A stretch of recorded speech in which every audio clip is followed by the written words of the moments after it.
बंदी छोड़ सतगुरु रामपाल जी परमेश्वर जी की जय हो। परमपिता परमात्मा सारी सृष्टि के रचनहार कुल मालिक असंख्य ब्रह्मांडों के स्वामी जगत गुरु तीनों लोकों में प्रवेश करके सबका धारण पोषण करने वाले राजाधिराज आत्माधार नाथों के नाथ देवों के देव महादेव सर्वेश्वर महेश्वर मृत्युंजय अजरो अमर आदि अनादि सनातनी प्रभु जगत पिता जगदीश्वर श्री श्री 1008 की उपाधि के वास्तविक अधिकारी अकाल मूरत शब्द स्वरूपी राम वासुदेव सर्वगतम ब्रह्म परम पूज्य प्रथम पूज्य परम संत परम पुरुष परम धनी परम दयालु सत्य कबीर हक्का कबीर अल्लाहु कबीर अल्लाहु अकबर बाखबर अल्लाह ताला जगत के तारणहार जगत के मुक्तिदाता जगत के जगन्नाथ हारे के सहारे हिंदुओं के राम मुसलमानों के अल्लाह सिखों के वाहिगुरु ईसाइयों के मसीह दया के सागर दयानिधि करुणा के सागर करुणानिधि स्वयंभू परिभू संकट मोचन कष्टहरण मंगल करण दुख भंजन अविगत कबीर निर्विकार निर्विषम परमात्मा अलय अलेख सतगुरु आदि अनादि सतगुरु असली मर्यादा पुरुषोत्तम असली राम असली कृष्ण असली घनश्याम असली मुरारी राजाओं के राजा महाराजाओं के महाराजा शहंशाहों के शहंशाह सम्राटों के सम्राट भगवानों के भगवान अल्लाहों के अल्लाह प्रभुओं के प्रभु मसीहाओं के मसीह सच्चे वाहिगुरु बाबाओं के बाबा पीरों के पीर सेठों के सेठ जगत सेठ सावलसा सेठ सर्वगुण संपन्न अनंत कोटि कलाओं के स्वामी अनंत कोटि ब्रह्मांडों के नायक योगियों में महायोगी ध्यानियों में महाध्यानी सिद्धों में परम सिद्ध ज्ञानियों में तत्वज्ञानी ब्रह्मज्ञानी महाज्ञानी परम ज्ञानी सर्वश्रेष्ठ ज्ञानी विज्ञानी युवा कबीर समरथ कबीर असमवात अमित ओजा सच्चे रहनुमा करीम अल्लाह सुबहान अल्लाह दुनिया के अंतिम पैगंबर 8 सितंबर 1951 से गांव धनाना जिला सोनीपत हरियाणा भारतवर्ष की पावन भूमि पे प्रकट रियल कल की भगवान श्री नारायण साकार हरि श्री बाबा साहिब नूर अनंत परमात्मा सच्चे दरवेश सच्चे बाखबर संत श्रोमणी सतगुरु रामपाल जी परमेश्वर जी के चरण कमल में आप और हम सभी भाई बहनों का अनंत कोटि दंडवत प्रणाम। सत्साई भाई और बहनों, बहुत बड़ी दया बहुत बड़ी मेहर पूज्य गुरुदेव भगवान की परमेश्वर रामपाल जी की, जिनके शुभ आशीर्वाद से विशेष आशीर्वाद से उन्हीं के सत्संगों के संग्रह के ऊपर बन चुकी पवित्र आध्यात्मिक पुस्तक कबीर बड़ा या कृष्ण के ऊपर वीडियो बनाने की श्रृंखला जारी है। इसी श्रृंखला में आज हमारा ये 21वें नंबर का वीडियो है और इस पवित्र पुस्तक के प्रत्येक वीडियो से हिंदू समाज से जुड़े भाई बहनों को अध्यात्म के विषय में भक्ति मार्ग के विषय में शास्त्र अनुकूल साधना के विषय में सब कुछ जानने और समझने को मिल रहा है। ये पवित्र पुस्तक कबीर बड़ा या कृष्ण पवित्र हिंदू धर्म के चारों वेद पवित्र गीता जी और 18 पुराणों के ज्ञान से परिपूर्ण है। यदि आपने निष्पक्ष होकर धैर्य के साथ रुचि लेकर इस पवित्र पुस्तक को पढ़ लिया और समझ लिया तो आप अपने आत्मा का कल्याण करवा सकते हैं और अपने आने वाली पीढ़ियों का उद्धार का मार्ग भी खोल सकते हैं। तो भाई और बहनों, इस पवित्र पुस्तक के अंदर जो अमृत ज्ञान छुपा हुआ है, जिस ज्ञान की लालसा चाहत इस आत्मा को सदियों से है, युगों युगों से है, लेकिन ये हमारे नादान धर्मगुरु तत्व ज्ञान के अभाव में सृष्टि रचना की जानकारी के अभाव में हमें इन धर्मशास्त्रों का निष्कर्ष निकाल कर नहीं दे पाए कि ये पवित्र शास्त्र हमें किस भगवान की और कौन सी साधना करने की ओर संकेत दे रहे हैं। अब दया हुई है परमपिता परमेश्वर जी की, साक्षात कबीर देव सतलोक से चलकर धरती पर प्रकट हुए हैं तत्वदर्शी संत के रूप में और आज सारे विश्व को आत्म कल्याण के लिए शास्त्र अनुकूल साधना और तत्व ज्ञान दे रहे हैं। तो भाई और बहनों, इस पवित्र पुस्तक के ऊपर जो वीडियो बनाने की श्रृंखला जारी है और जो विषय चल रहा है वो है जनता की अदालत में कबीर बड़ा या कृष्ण। सबसे बड़ा भगवान कौन, सुप्रीम गॉड कौन, सारी सृष्टि का पालन करता कौन, सर्व ब्रह्मांडों को रचने वाला परमात्मा कौन, इस बात को लेकर बहस छिड़ी हुई है। जनता की अदालत में जनता ही जज है, क्योंकि वर्तमान की जनता पढ़ी लिखी है, शिक्षित है और अपनी आंखों से प्रमाण देखकर अपने ही धर्मशास्त्रों से आसानी से निर्णय कर सकती है। तो जनता की अदालत में श्री कृष्ण उर्फ विष्णु को पूर्ण परमात्मा बताने वाले उनके वकील हैं सर्व हिंदू धर्मगुरु आचार्य शंकराचार्य, और इधर कबीर जी को सुप्रीम कोर्ट बताने वाले हैं उनके वकील सतगुरु रामपाल जी। हालांकि सतगुरु रामपाल जी स्वयं ही कबीर परमेश्वर हैं, लेकिन भ्रमित समाज को समझाने के लिए इस प्रकार का अभिनय करना पड़ता है। तो तमाम हिंदू धर्मगुरुओं का ये दावा है कि हमारे चारों वेदों में, गीता जी में, पुराणों में श्री कृष्ण उर्फ विष्णु को अर्थात ब्रह्मा विष्णु महेश को ही पूर्ण परमात्मा बताया गया है, सबसे सर्वशक्तिमान परमात्मा बताया गया है। यही तीनों देवता इस सृष्टि की उत्पत्ति करते हैं, पालन पोषण करते हैं और संहार करते हैं, और इनके कोई माता पिता नहीं है। ये अजरो अमर हैं, अविनाशी हैं, ना इनका जन्म होता ना इनकी मृत्यु होती है, और इन्हीं की भक्ति से जीव आत्मा का पूर्ण मोक्ष होता है। यह दावा है हिंदू धर्म गुरुओं का। दूसरी तरफ कबीर जी के वकील सतगुरु रामपाल जी ने उन्हीं हिंदू धर्मशास्त्रों को दिखा दिखाकर उन हिंदू धर्म गुरुओं के तमाम दावे फैल कर दिए। पवित्र वेदों से दिखा दिया, पवित्र गीता जी से दिखा दिया, और पुराणों में श्रीमद् देवी भागवत महापुराण और शिव पुराण से ये क्लियर कर दिया कि ब्रह्मा विष्णु महेश ये तीनों भाई हैं। इनकी माँ दुर्गा है और इनका पिता काल भगवान है, अर्थात काल ब्रह्म और दुर्गा के शारीरिक मिलन से, संभोग क्रिया से ब्रह्मा विष्णु महेश की उत्पत्ति हुई है। और ये तीनों देवता ये नाशवान हैं, इनका जन्म होता है और इनकी मृत्यु होती है, और ये खुद किसी अन्य की भक्ति करते हैं, इनकी भक्ति से मोक्ष नहीं है। और ये तीनों केवल एक एक गुण के स्वामी हैं, रजगुण के ब्रह्मा जी, सतगुण के विष्णु जी और तमोगुण के शंकर जी, और ये केवल नियम अनुसार ही कार्य कर सकते हैं, अपनी हद से बाहर निकलकर ये अपनी मर्यादा नहीं तोड़ सकते, अर्थात ये आधीन हैं, ये परतंत्र हैं। धीरे धीरे जनता हिंदू धर्मशास्त्रों से सारे प्रमाण देखकर आंखें खोल रही है और अध्यात्म में रुचि ले रही है, और कबीर जी के वकील सतगुरु रामपाल जी से अध्यात्म को लेकर और अधिक जानने की इच्छा को लेकर तरह तरह के सवाल जवाब कर रही है। सवाल जवाब की इस प्रश्नोत्तरी में आज जनता के अदालत में जनता सतगुरु रामपाल जी से जानना चाह रही है कि ये जो काल ब्रह्म है, जिसने गीता जी का ज्ञान श्री कृष्ण जी के शरीर में प्रवेश करके महाभारत के युद्ध में अर्जुन को दिया, ये गीता अध्याय 7 श्लोक नंबर 18 में अपनी साधना को घटिया क्यों बता रहा है। पूरा हिंदू समाज तो इसी को परमात्मा मान के पूज रहा था, और ये खुद गीता ज्ञानदाता अपनी साधना को अनुतमाम यानी घटिया क्यों बता रहा है। क्या गीता ज्ञानदाता की भक्ति से भी मोक्ष नहीं है? तो सतगुरु रामपाल जी इस विषय पर प्रकाश डालते हुए जनता की अदालत में जनता को क्या समझा रहे हैं। गीता में ब्रह्म काल की भक्ति भी अनुत्तम अर्थात घटिया कही है। प्रश्न, गीता अध्याय 7 श्लोक 18 में अपनी साधना को गीता ज्ञानदाता ने अनुत्तम क्यों कहा है? कि महाराज जी हमें यह बताइए कि ये जो गीता ज्ञानदाता है, जो आपने क्लियर कर दिया कि ये ब्रह्मा विष्णु महेश का पिता है, काल ब्रह्म है, और इसको प्रतिदिन 1 लाख मानव शरीरधारी जीवों को खाने का श्राप लगा हुआ है, इसका वास्तविक रूप काल है, और ये अपने वास्तविक रूप में अपने पुत्रों को भी दर्शन नहीं देता, ब्रह्मा विष्णु महेश को भी, इसकी मजबूरी है। तो इसने अपनी साधना को घटिया क्यों कहा है? तो सतगुरु रामपाल जी क्या कह रहे हैं?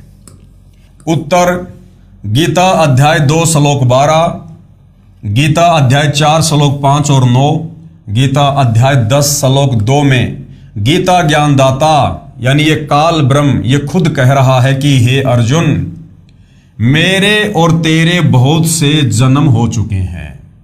कि अर्जुन, मेरे और तेरे बहुत से जन्म हो चुके हैं। तू भी जन्मता है, मैं भी जन्मता हूं, तू भी मरता है और मैं भी मरता हूं। कौन? ये गीता ज्ञानदाता, जिसको हिंदू समाज अपना परमात्मा मान के पूज रहा था, श्री कृष्ण समझ रहा था, जबकि ये श्री कृष्ण अर्थात विष्णु का पिता है। तो क्या कह रहा है? मेरे और तेरे बहुत से जन्म हो चुके हैं, तू नहीं जानता मैं जानता हूं। श्रीमद् भगवत गीता अध्याय 15 श्लोक 4 में कहा है कि तत्वदर्शी संत से तत्व ज्ञान प्राप्त करके परमेश्वर के उस परम पद की खोज करनी चाहिए जहां जाने के पश्चात साधक लौटकर फिर संसार में कभी नहीं आते। गीता ज्ञानदाता काल ब्रह्म खुद क्या कह रहा है कि श्रीमद् भगवत गीता अध्याय 15 श्लोक 4 में कहा है कि तत्वदर्शी संत से तत्व ज्ञान प्राप्त करके, अर्थात इस गीता ज्ञानदाता को तत्व ज्ञान नहीं है, इसको कंप्लीट स्पिरिचुअल नॉलेज नहीं है, तभी तो ये अर्जुन को तत्वदर्शी संत की शरण में जाकर तत्व ज्ञान सुनने को कह रहा है। अगर इसके खुद के पास में तत्व ज्ञान होता तो गीता जी में 2-4 श्लोक और बोल देता। अर्थात गीता ज्ञानदाता के पास भी तत्व ज्ञान नहीं है और तत्व ज्ञान के बिना आत्मा का मोक्ष नहीं हो सकता। कि तत्वदर्शी संत से तत्व ज्ञान प्राप्त करके फिर परमेश्वर के उस परम पद की खोज करनी चाहिए। कौन से परम पद की? सतलोक की, सचखंड की, जहां जाने के पश्चात साधक यानी भगत लौटकर फिर संसार में कभी नहीं आते। यानी अर्जुन उस तत्वदर्शी संत से तत्व ज्ञान प्राप्त करके, भक्ति प्राप्त करके, और फिर लो लगा लेनी चाहिए भक्ति में सतलोक जाने के लिए। और एक बार यदि जीव आत्मा सतलोक चली गई फिर वापस लौटकर इस गंदे संसार में 21 ब्रह्मांड में जन्म और मरण में फिर कभी नहीं आती। और जिस परमेश्वर से, जिस कबीर परमात्मा से संसार रूपी वृक्ष की प्रवृत्ति विस्तार को प्राप्त हुई हो, यानी जिस परमात्मा ने सारी सृष्टि को रचा है, अर्थात जिस परमेश्वर ने सर्व संसार की उत्पत्ति की है, सतलोक, अगम लोक, अलख लोक, अनामी लोक, अक्षर पुरुष के 7 संग ब्रह्मांड, काल के 21 ब्रह्मांड, जिस परमेश्वर ने सारी सृष्टि को, सारे ब्रह्मांडों को, सभी जीव आत्माओं को रचा है, उत्पन्न किया है, उसी परमेश्वर की भक्ति कर। अर्थात गीता ज्ञानदाता अपनी भक्ति करने के लिए भी मना कर रहा है कि मेरी वास्तविक भक्ति भी वो तत्वदर्शी संत ही बताएगा। मेरी भक्ति का पूर्ण लाभ भी तत्वदर्शी संत के बताए अनुसार भक्ति करने से प्राप्त होगा। अर्थात गीता ज्ञानदाता क्लियर कर रहा है कि उस तत्वदर्शी संत के बताए अनुसार उस पूर्ण परमेश्वर की भक्ति करनी चाहिए। तो ना ही तो गीता ज्ञानदाता को तत्व ज्ञान है और ना ही गीता ज्ञानदाता सुप्रीम गॉड है। अगर यही सर्व श्रेष्ठ परमात्मा होता तो फिर अपने से अन्य उस परमेश्वर की शरण में जाने के लिए अर्जुन को क्यों कह रहा है। फिर गीता अध्याय 18 श्लोक 62 में गीता ज्ञानदाता ने कहा है कि हे अर्जुन, तू सर्व भाव से उस परमेश्वर की शरण में जा। देखो फिर गीता अध्याय 18 श्लोक 62 में भी कह रहा है अर्जुन को कि अर्जुन तू सर्व भाव से, यानी और सारी पूजा पाठ छोड़ के उस तत्वदर्शी संत के बताए अनुसार उस परमेश्वर की शरण में जा, उस परम अक्षर ब्रह्म की, तत् ब्रह्म की, कबीर देव की भक्ति कर। उस परमेश्वर की कृपा से ही तू परम शांति तथा सनातन परम धाम को प्राप्त होगा, यानी तेरा पूर्ण मोक्ष होगा, तू सतलोक को जाएगा। हे धर्मदास, जब तक जन्म मरण रहेगा तब तक परम शांति नहीं हो सकती। और इस काल के लोक में जन्म और मरण ये हार्ड एंड फास्ट रूल है, अटल नियम है। जन्म और मृत्यु, ये काल खुद जन्म लेता है और मरता है, तो बाकी जीवों की क्या औकात जो अमर हो जाएंगे। अमर हो सकते हैं यदि तत्वदर्शी संत की शरण में आकर आजीवन मर्यादा में रहकर भक्ति करके मोक्ष करवा लिया, तो फिर सतलोक में जाकर हम सदा सदा के लिए अमर हो जाएंगे। जब तक जन्म और मरण रहेगा तब तक परम शांति नहीं हो सकती और न ही सनातन परम धाम प्राप्त हो सकता। वास्तव में परम गति उसको कहते हैं जिसमें जन्म मरण सदा के लिए समाप्त हो जाए, जो ब्रह्म साधना से कभी नहीं हो सकती, यानी काल की साधना से जन्म मरण कभी समाप्त नहीं हो सकता। इसलिए गीता अध्याय 7 श्लोक 18 में गीता ज्ञानदाता ने, इस काल ब्रह्म ने, ब्रह्मा विष्णु महेश के पिता ने, दुर्गा के पति ने बताया है कि जो ज्ञानी आत्मा है मेरे विचार में सब नेक हैं, परंतु वे सब मेरी अनुत्तम यानी घटिया गति में ही लीन है। जो ज्ञानी आत्मा हैं, जिन्होंने वेदों को पढ़ा और वेदों को पढ़ के निष्कर्ष निकाल लिया, जैसा भी उनके समझ में आया कि ये ओम मंत्र है जाप करने का, है ये काल का, लेकिन इसको पूर्ण परमात्मा का मानकर उन ज्ञानी आत्माओं ने जी जान से भक्ति की पूर्ण मोक्ष प्राप्ति के लिए। लेकिन ये ओम मंत्र तो काल का है। अंत में वो ब्रह्मलोक में चले गए और ब्रह्मलोक में गए हुए प्राणी गीता अध्याय 8 श्लोक 16 के अनुसार फिर जन्म और मरण में आते हैं। तो ये काल ब्रह्म कह रहा है गीता अध्याय 7 श्लोक नंबर 18 में कि अर्जुन, ये ज्ञानी आत्मा है तो उदार, ये अच्छी है, नेक है, ये समर्पित हो गए बेचारे परमात्मा पाने के लिए, लेकिन ये मेरी वाली घटिया साधना में लगे रहे। मेरी वाली साधना को, मेरे ओम मंत्र को ये परमात्मा का मंत्र मानकर बेचारे लगे रहे, जिस कारण से ये भी मोक्ष प्राप्त नहीं कर पाते और अंत में इनको भी ब्रह्मलोक से वापस आकर जन्म और मरण में पड़ना पड़ता है, क्योंकि वे मेरी यानी ब्रह्म की भक्ति कर रहे हैं। ब्रह्म की साधना का ओम मंत्र है, इससे ब्रह्मलोक प्राप्त होता है। गीता अध्याय 8 श्लोक 16 में स्पष्ट है कि ब्रह्मलोक में गए हुए साधक भी पुनः लौटकर संसार में आते हैं, इसलिए उनको परम शांति नहीं हो सकती, सनातन परम धाम प्राप्त नहीं हो सकता, यानी काल की साधना से परम गति नहीं हो सकती। वेदों में वर्णित साधना से परमात्मा प्राप्ति नहीं होती, क्योंकि इन 4 वेदों में केवल ब्रह्म तक की साधना है, और जो 5वां वेद है, सूक्ष्म वेद है, जिसको परमात्मा खुद आकर बोलता है, उस 5वें वेद से आप और हमारी परम गति होगी। जब उस 5वें वेद के ज्ञान को बताने वाला परमात्मा कबीर देव खुद तत्वदर्शी संत के रूप में धरती पर प्रकट होता है, और उस समय यदि हम उनकी शरण में जाकर आजीवन मर्यादा में रहकर भक्ति करते हैं तो फिर हमारी परम गति होती है, हमारा जन्म मरण समाप्त होता है। तो काल की साधना से क्या होता है? ओम नाम की कमाई से कुछ सिद्धियां प्राप्त हो जाती हैं, जिसके द्वारा ऋषिजन चमत्कार करके किसी को हानि करके प्रसिद्ध हो जाते हैं। अंत में पाप के भागी होकर 84 लाख प्रकार के प्राणियों के शरीरों में कष्ट उठाते रहते हैं। इसलिए ब्रह्म साधना से होने वाली गति अर्थात उपलब्धि अनुत्तम है, यानी घटिया है। अब आगे बताया गया है कि ब्रह्म साधक का क्या चरित्र है, यानी काल की भक्ति करने वाले का, काल की साधना करने वाले का चरित्र बताया जा रहा है कि वो किस प्रकार से कभी भी कुछ न कुछ गलतियां कर देता है काल प्रेरणा से। क्यों? क्योंकि काल की भक्ति करने के चलते वो काल के ही अधीन होता है, यानी उस साधक का रिमोट इस काल ब्रह्म के हाथ में होता है। ये काल ब्रह्म जैसा चाहे उस साधक को नाच नचाता है। तो ब्रह्म साधक का चरित्र, ऋषि चुनक द्वारा मानधाता के विनाश की कथा प्रसंग। गीता ज्ञानदाता ब्रह्म ने गीता अध्याय 7 श्लोक 16 और 17 में बताया है कि मेरी भक्ति 4 प्रकार के भगत करते हैं। सबसे पहले कौन? आरत। आरत का मतलब कौन होता है? जो संकट निवारण के लिए भक्ति करते हैं, जो वेद मंत्रों के आधार से केवल अपने कष्ट निवारण के लिए भक्ति करते हैं, उनको कहते हैं आर्त साधक। दूसरा है अर्थार्थी, यानी धन लाभ के लिए जो वेदों को पढ़कर और केवल धन प्राप्ति के लिए भक्ति करते हैं, उनको कहते हैं अर्थार्थी। तीसरे नंबर पर है जिज्ञासु, जो ज्ञान प्राप्त करके वक्ता बन जाते हैं। और चौथा है ज्ञानी, जो केवल मोक्ष प्राप्ति के लिए भक्ति करने वाले हैं। इनमें से 3 को छोड़कर, यानी अर्थार्थी, आर्त और जिज्ञासु, काल ने तीनों को रिजेक्ट कर दिया। और चौथा जो ज्ञानी है उसके विषय में काल कह रहा है, इनमें से 3 को छोड़कर चौथे ज्ञानी को अपना पक्का भगत गीता ज्ञानदाता ने बताया है। पेश है गीता अध्याय 7 श्लोक 16 और 17 की फोटोकॉपियां। गीता अध्याय 7 श्लोक 16 की फोटोकॉपी।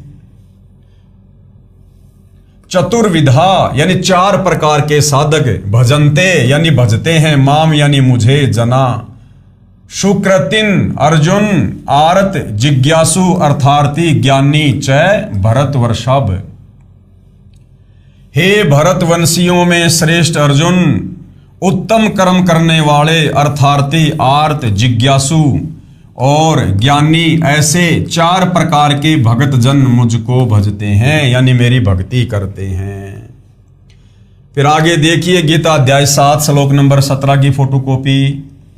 तेसाम ज्ञानी नित्य युक्त है एक भक्ति विशिष्टे प्रिय ही ज्ञानिनः अत्ते थ्रम अहम च मम प्रिय। अब क्या कहा है कि वो चौथा जो ज्ञानी है वो मुझे प्रिय है और मैं उसको प्रिय हूं। उनमें नित्य मुझ में एक ही भाव से स्थित अनन्य प्रेम भक्ति वाला ज्ञानी भगत अति उत्तम है, क्योंकि मुझको तत्व से जानने वाले ज्ञानी को मैं अत्यंत प्रिय हूं और वह ज्ञानी मुझे अत्यंत प्रिय है।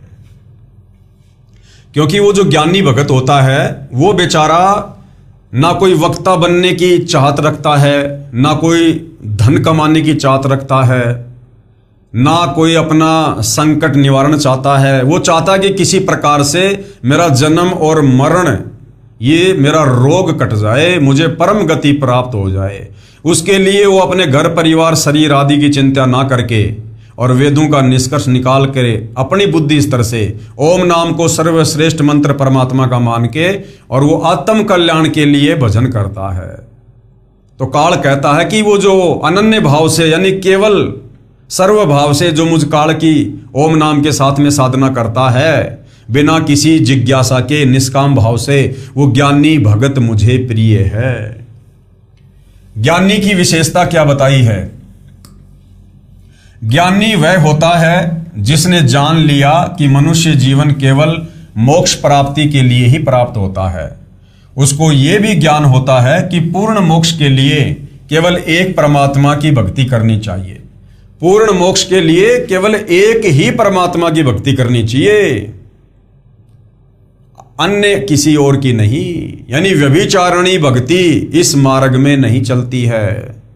व्यभिचारणी भक्ति का मतलब होता है अपने एक इष्ट के साथ अन्य की भी पूजा करना।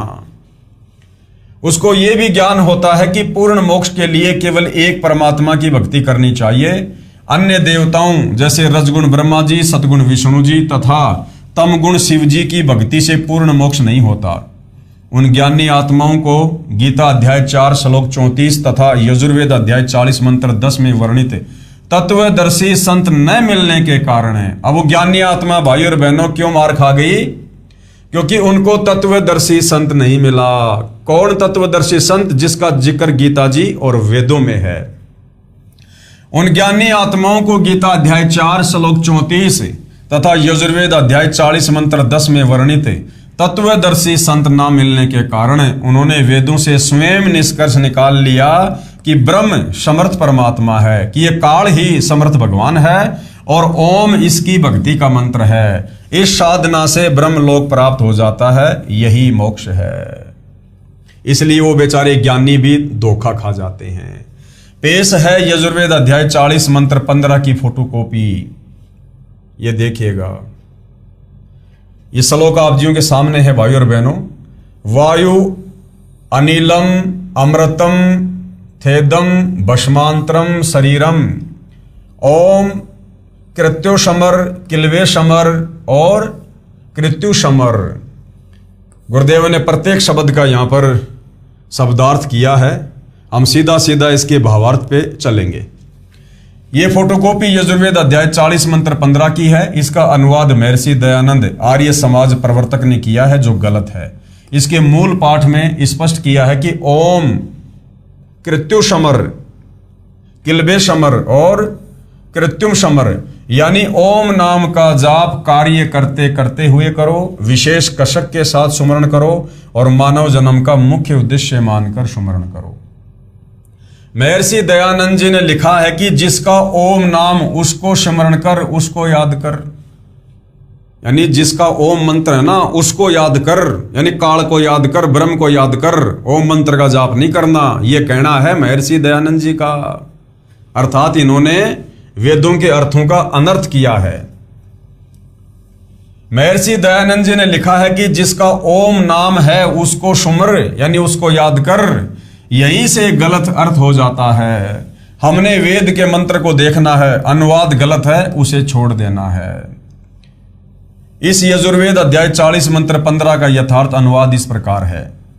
ओम नाम का सुमरण कार्य करते करते करो, यानी अपना काम धंधा भी करो। किसान है तो अपना खेत में मजदूरी करो, नौकरी वाला है अपना काम धंधा करो।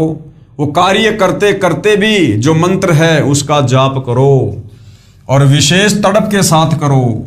मनुष्य जीवन का परम कर्तव्य मानकर सुमरण करो, यानी मनुष्य जन्म केवल मोक्ष प्राप्ति के लिए मिलता है और भक्ति से ही मोक्ष होगा, ये सोचकर विशेष कशक के साथ करो। ओम का जाप मृत्यु पर्यंत करने से इतना अमृतत्व प्राप्त हो जाएगा जितना ओम के सुमरण से होता है। यजुर्वेद अध्याय 40 मंत्र 15। ज्ञानी आत्माओं ने परमात्मा प्राप्ति के लिए हठ योग किया, एक स्थान पर बैठकर घोर तप किया तथा ओम नाम का जाप किया, क्योंकि उनको गाइड करने वाला तत्वदर्शी संत उनको नहीं मिला, जिस कारण से वो मनमाना आचरण करने लग जाते हैं। जबकि वेदों व गीता में हठ करने, घोर तप करने वाले मूर्ख, दंभी तथा राक्षस बताए हैं। गीता अध्याय 3 श्लोक 4 से 9, गीता अध्याय 16 श्लोक 17 से 20 तथा गीता अध्याय 17 श्लोक 1 से 6। बताता हूं इनको हठयोग करने की प्रेरणा कहां से हुई। ये जो ज्ञानी हैं या ये जितने भी जो काल उपासक हैं, इनको ओम नाम के साथ साथ में तप करने की प्रेरणा कहां से हुई।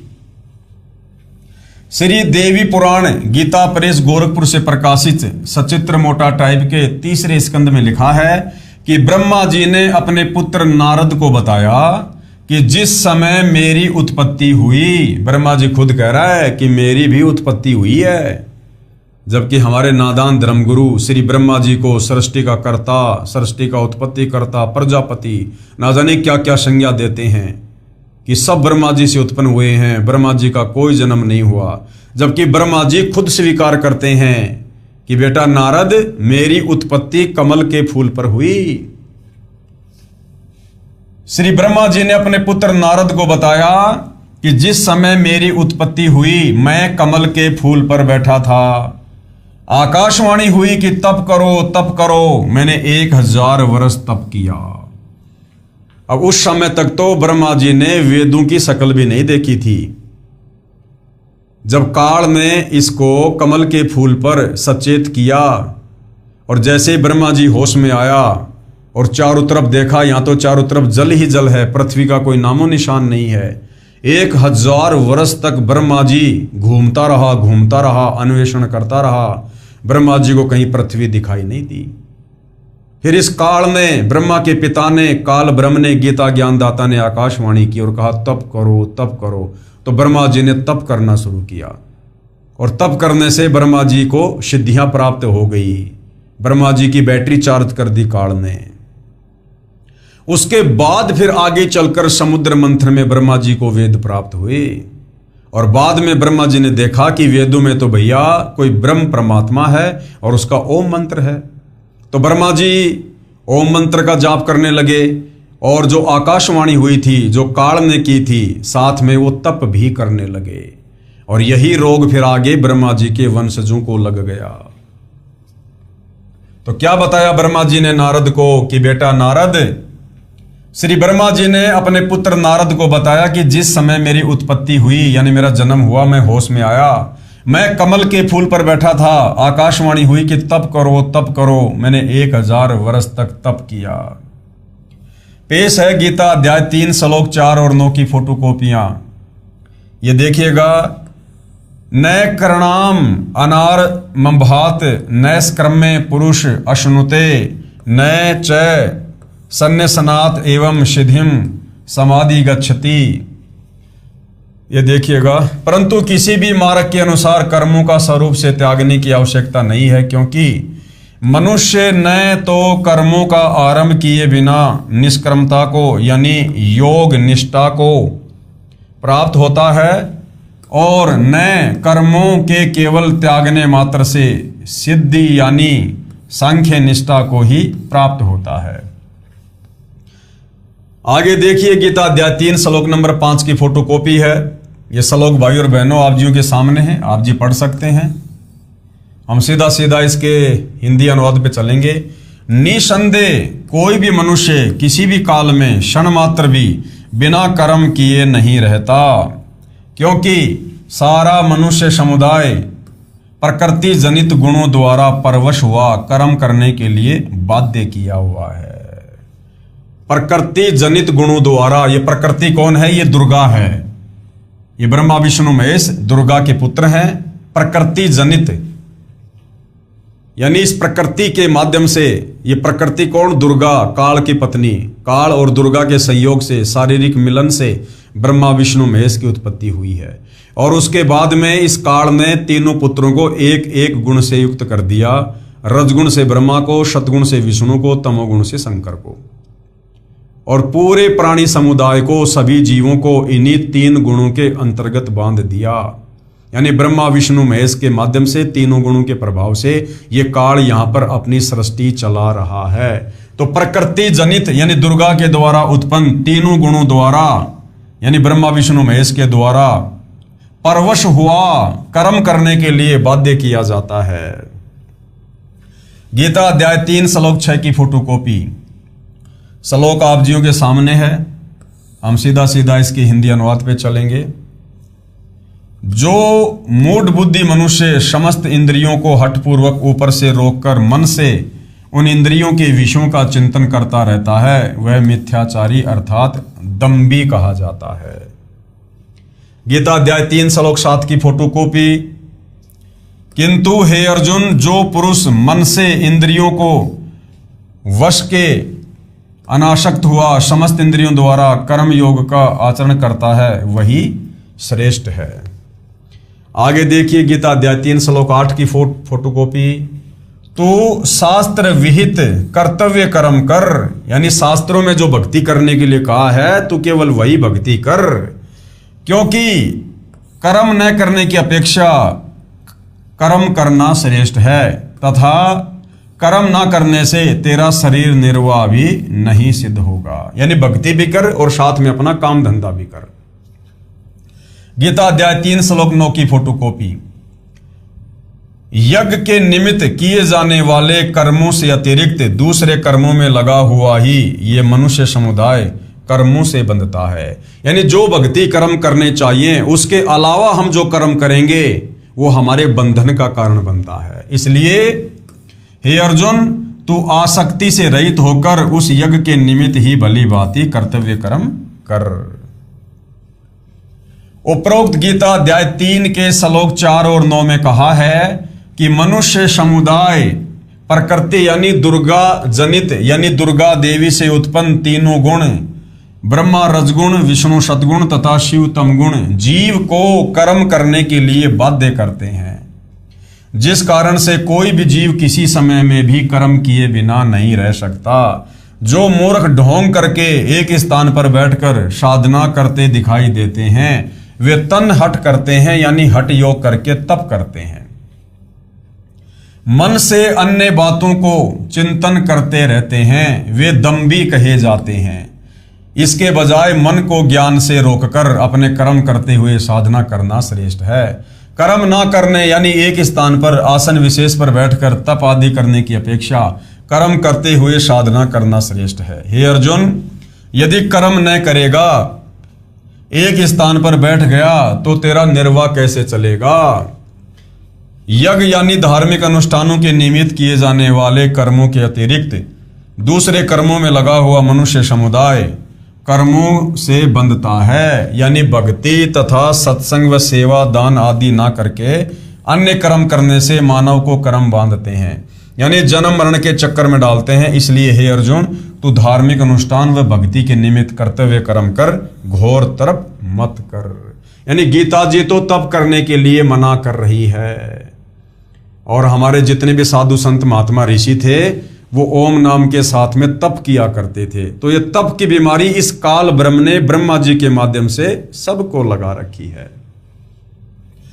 पेश है गीता अध्याय 16 श्लोक 17 से 20 की फोटोकॉपियां। वे अपने आप को ही श्रेष्ठ मानने वाले घमंडी पुरुष धन और मान के मद से युक्त होकर केवल नाम मात्र के यज्ञों द्वारा पाखंड से शास्त्र विधि रहित यजन करते हैं। गीता अध्याय 16 श्लोक 18 की फोटोकॉपी। अहंकार, बल, घमंड, कामना और क्रोध आदि के परायण और दूसरों की निंदा करने वाले पुरुष अपने और दूसरों के शरीर में स्थित मुझ अंतर्यामी से द्वेष करने वाले होते हैं। गीता अध्याय 16 श्लोक 19 की फोटोकॉपी। उन द्वेष करने वाले पापाचारी और क्रूर कर्मी नराधमों को मैं संसार में बार बार आसुरी योनियों में ही डालता हूं। यानी तप करने वालों को यह काल कह रहा है कि मैं राक्षस योनि में डालता हूं, आसुरी योनियों में, नीच योनियों में। गीता अध्याय 16 श्लोक 20 की फोटोकॉपी। आसुरीम योनिन आपन्ना मूढ़ा जन्मनि जन्मनि माम अप्राप्य एवं कौन्ते तत् यान्ति अधमाम गतिम। हे अर्जुन, वे मूढ़ मुझको न प्राप्त होकर ही जन्म जन्म में आसुरी योनि को प्राप्त होते हैं, फिर उससे भी अति नीच गति को प्राप्त होते हैं, अर्थात घोर नरकों में पड़ते हैं। उपरोक्त गीता अध्याय 16 श्लोक 17 से 20 में बताया है कि जो शास्त्र विधि त्याग कर मनमाना आचरण करते हैं। सीधी सीधी बात है भाइयों और बहनों, जो व्यक्ति गीता अध्याय 4 श्लोक 34 के अनुसार तत्वदर्शी संत की शरण में आकर भक्ति नहीं करते हैं, वो व्यक्ति शास्त्र विधि को त्याग कर मनमाना आचरण कर रहे हैं, वो चाहे किसी भी धर्म का कोई भी सर्वश्रेष्ठ धर्म गुरु क्यों ना हो।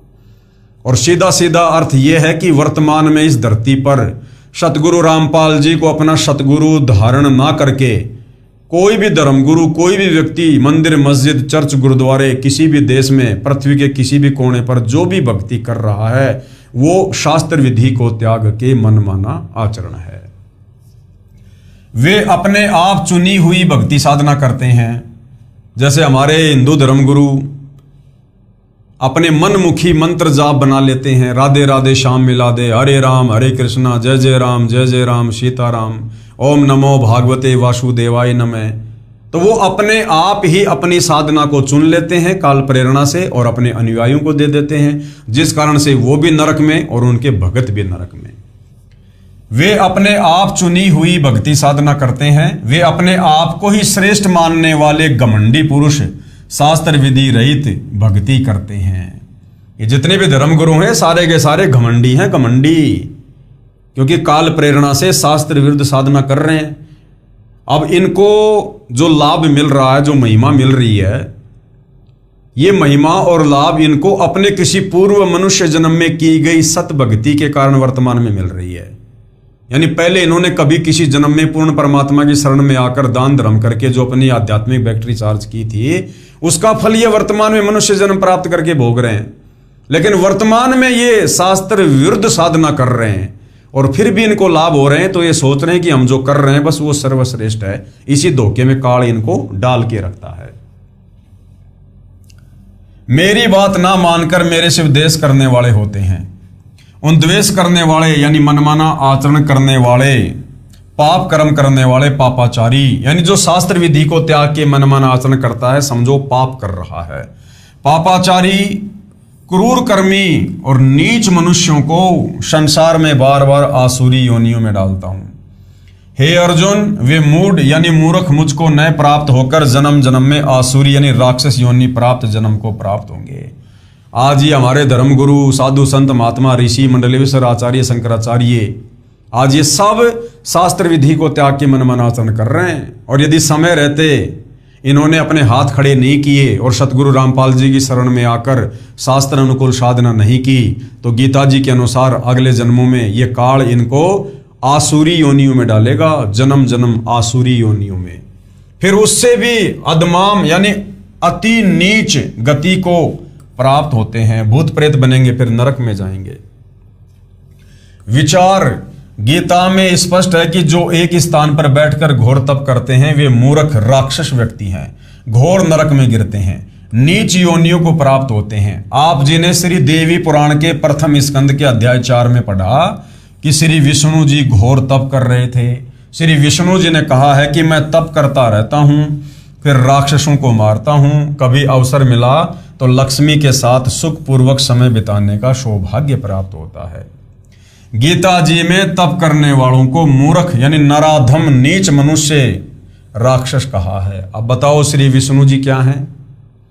श्री विष्णु जी खुद स्वीकार कर रहे हैं श्री देवी पुराण में कि मैं तो घोर तप करता हूं, और गीता जी मना कर रही है कि जो व्यक्ति घोर तप करते हैं वो तो मनुष्यों में नीच हैं। तो देख लो भाई और बहनों, श्री विष्णु जी को कितना ज्ञान है अध्यात्म के विषय में।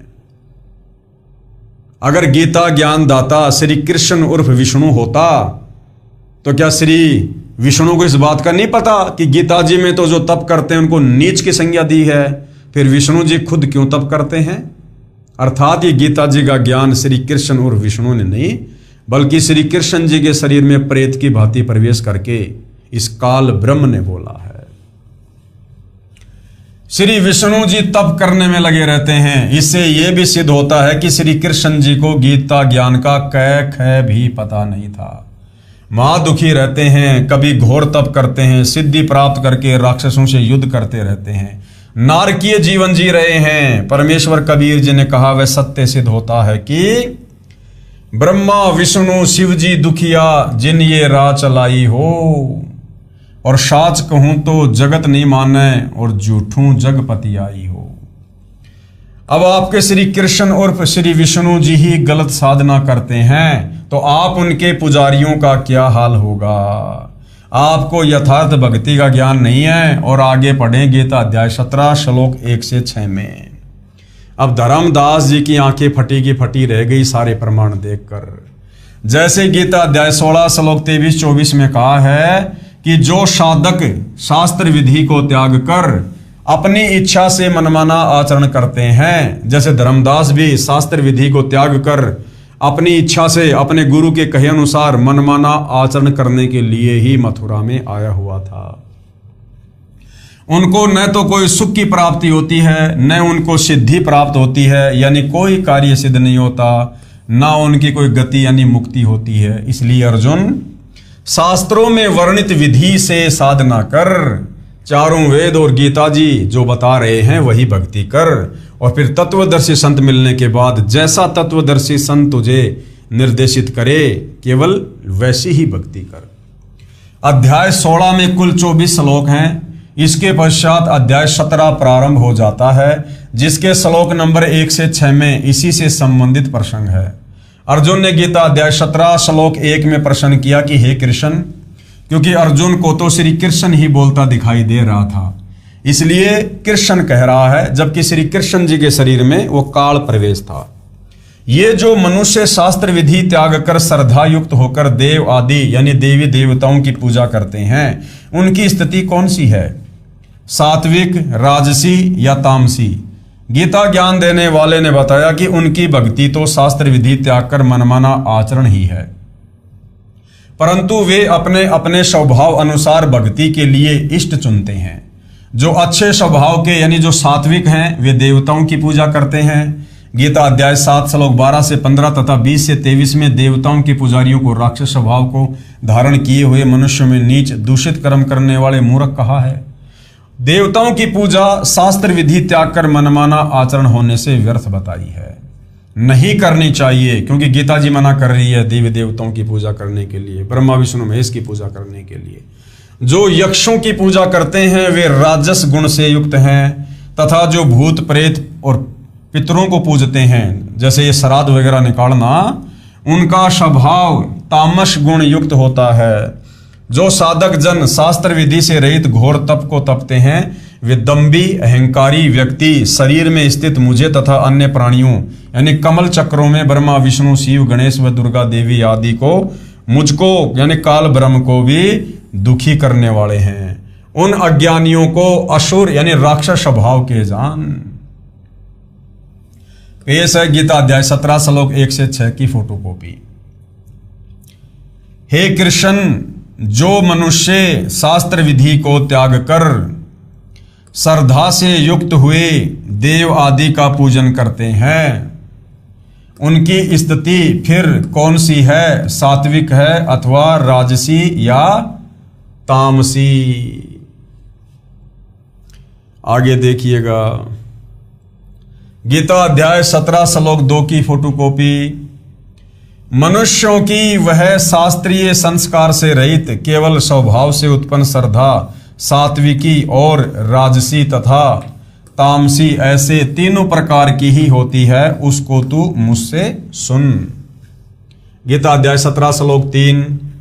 हे भारत, सभी मनुष्यों की श्रद्धा उनके अंतःकरण के अनुरूप होती है। यह पुरुष श्रद्धामय है, इसलिए जो पुरुष जैसी श्रद्धा वाला है वह स्वयं भी वही है। गीता अध्याय 17 श्लोक 4 की फोटोकॉपी। सात्विक पुरुष देवों को पूजते हैं, राजस पुरुष यक्ष और राक्षसों को तथा अन्य जो तामस हैं यानी जो तमोगुणी मनुष्य हैं वे प्रेत और भूत गणों को पूजते हैं। गीता अध्याय 17 श्लोक 5 की फोटोकॉपी। हे अर्जुन, जो मनुष्य शास्त्र विधि रहित केवल मन कल्पित घोर तप को तपते हैं तथा दंभ और अहंकार से युक्त एवं कामना आसक्ति और बल के अभिमान से भी युक्त हैं। गीता अध्याय 17 श्लोक 6 की फोटोकॉपी। शरीर रूप से स्थित भूत समुदाय को और अंतःकरण में स्थित मुझ परमात्मा को भी कृष यानी दुखी करने वाले हैं, उन अज्ञानियों को तू आसुर स्वभाव वाले जान। यानी बाबा जी लोग जो ये धूना तपते हैं ना, जेठ के महीने में गर्मी में आग जला के बीच में बैठ जाते हैं, ये दम्भी घमंडी और अभिमानी और तामसी स्वभाव वाले बताए गए हैं।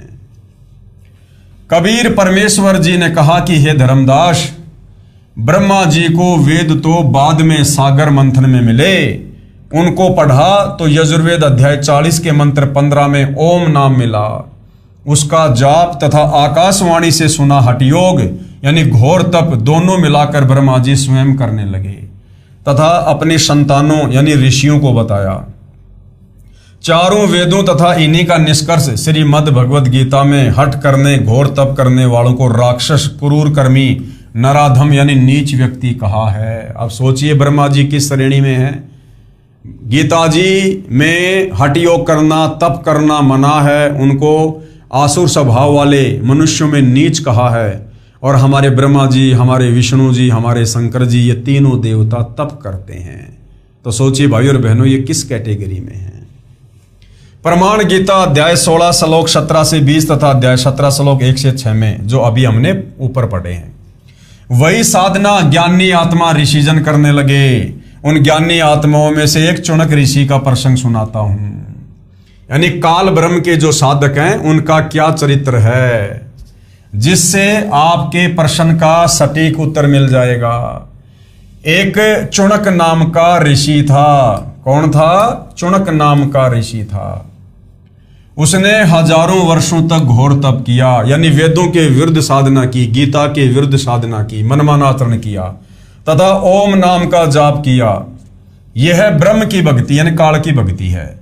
और ब्रह्म ने प्रतिज्ञा कर रखी है कि मैं किसी साधना यानी न वेदों में वर्णित यज्ञ से, न जप से, न तप से किसी को भी दर्शन नहीं दूंगा, क्योंकि इसको श्राप लगा हुआ है।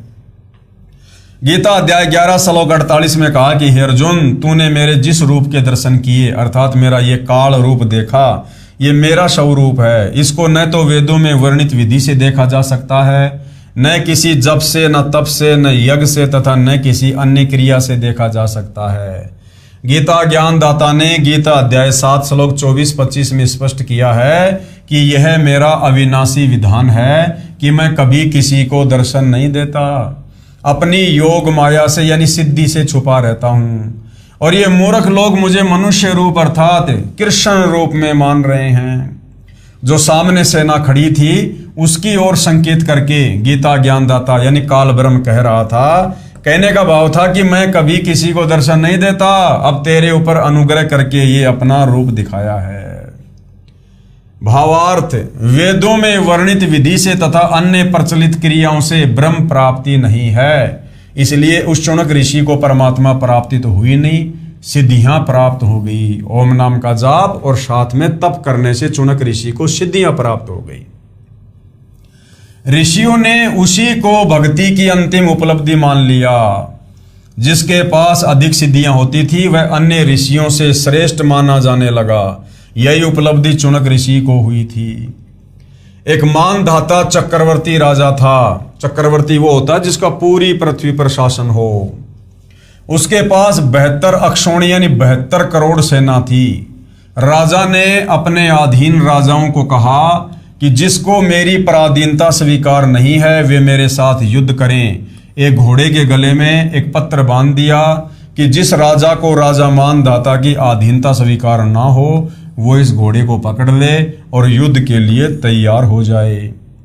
पूरी पृथ्वी पर किसी भी राजा ने घोड़ा नहीं पकड़ा।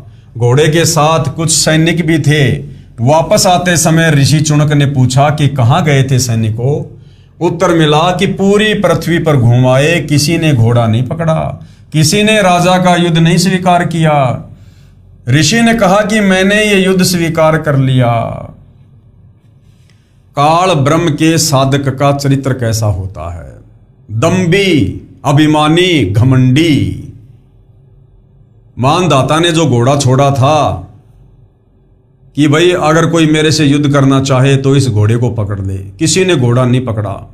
सैनिक घोड़ा लेकर वापस आ रहे थे मानदाता की झोपड़ी के पास से। मानदाता ने पूछा, सैनिकों जब तुम गए तब भी घोड़ा आगे था, तुम पीछे थे, घोड़े पर कोई सवार नहीं था, आ रहे हो तो भी घोड़ा खाली है, चक्कर क्या है? तो सैनिकों ने सारी बात बता दी।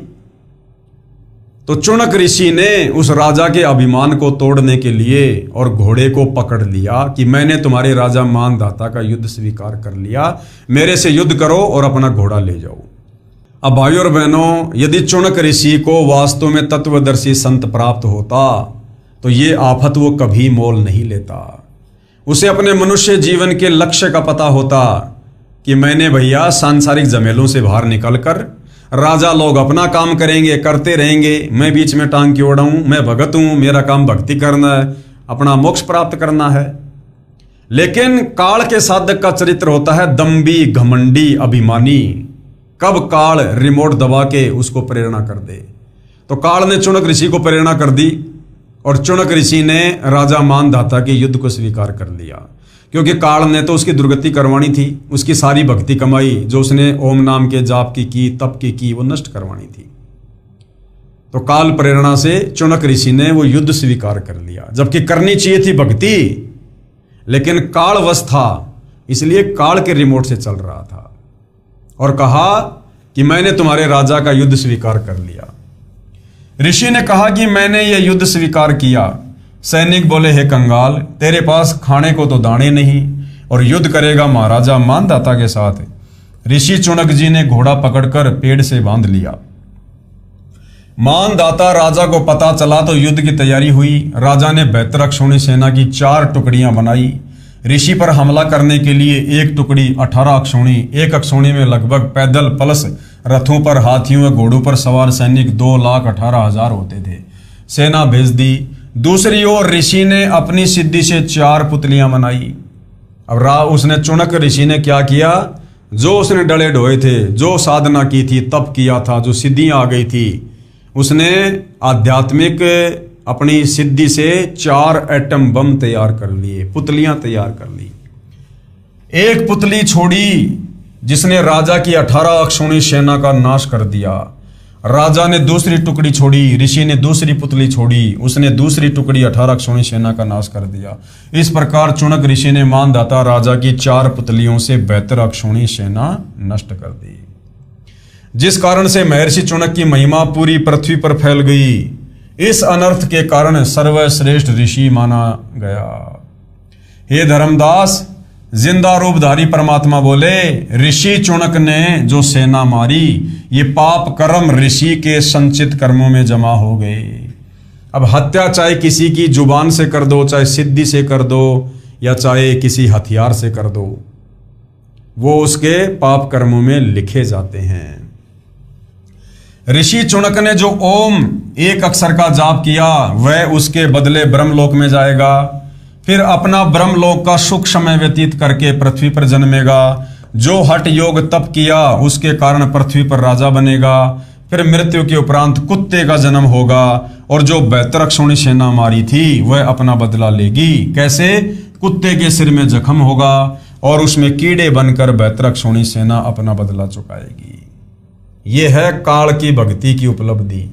इसलिए हे धर्मदास, गीता ज्ञान दाता यानी काल ब्रह्म ने अपनी साधना से होने वाली गति यानी मुक्ति को अनुत्तम यानी अश्रेष्ठ कहा है। इसलिए गीता ज्ञानदाता काल ब्रह्म ने गीता अध्याय 7 श्लोक नंबर 18 में अपनी ओम नाम की साधना को, भक्ति को अनुतमाम यानी घटिया अश्रेष्ठ बताया है कि मेरी भक्ति साधना से भी आत्मा को परम गति प्राप्त नहीं हो सकती।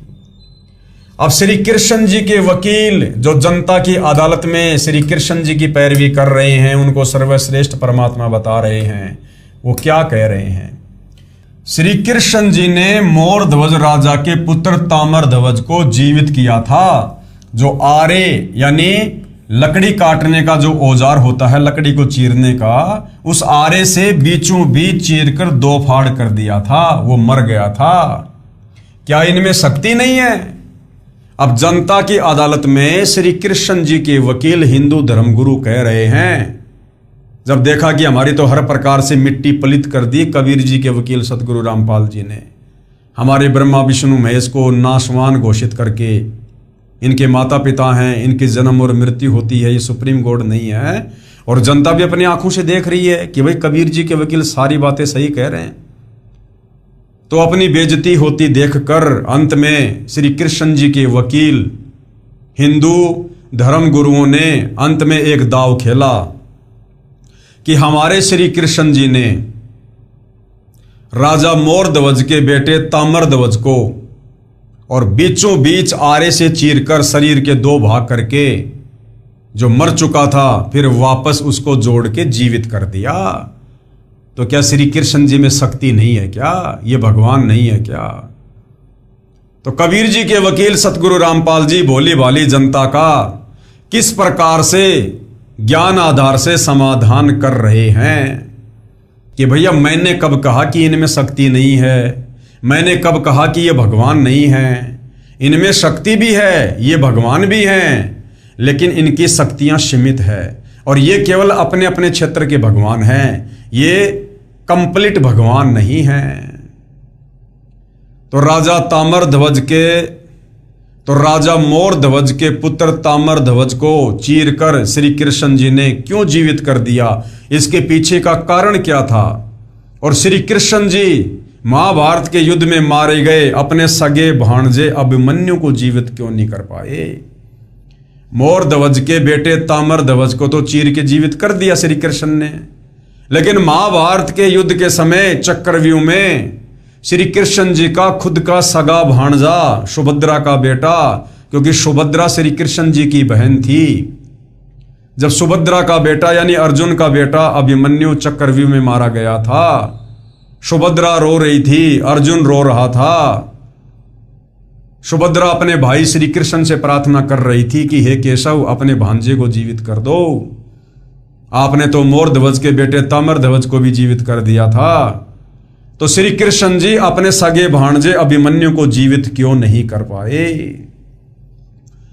अब जनता असमंजस में पड़ गई कि भाई बात तो सही है, अगर श्री कृष्ण जी ने तामर ध्वज को जिंदा कर दिया तो अपने भांजे को भी जीवित कर सकते थे, लेकिन क्यों नहीं किया? क्या कारण था, क्यों नहीं कर पाए? अब भाई और बहनों, इस विषय में भोली भाली जनता का समाधान सतगुरु रामपाल जी तत्व ज्ञान आधार से कर रहे हैं। इस विषय में भाई और बहनों हम अगले वीडियो में विशेष तौर पर चर्चा करेंगे। तो धीरे धीरे जनता की अदालत में जनता अध्यात्म से परिचित होती जा रही है और भक्ति मार्ग में रुचि ले रही है और अच्छे से भक्ति मार्ग पर लगने के लिए दृढ़ होकर सतगुरु रामपाल जी से हर प्रकार से अपना समाधान करवा रही है। तो भाई और बहनों, अगला विषय होगा हमारा कि श्री कृष्ण जी किस स्तर के भगवान हैं और ये कितने समर्थ हैं, ये क्या कर सकते हैं और क्या नहीं कर सकते हैं, और इनसे ऊपर सुप्रीम कोर्ट कबीर देव क्या कर सकता है। इस विषय पर हम अगले एपिसोड में चर्चा करेंगे। तब तक पूज्य गुरुदेव भगवान हम सबको आज्ञा दें, आशीर्वाद दें, सद्बुद्धि दें, हमारा मार्गदर्शन करें। बंदी छोड़ सतगुरु रामपाल जी परमेश्वर जी की जय हो।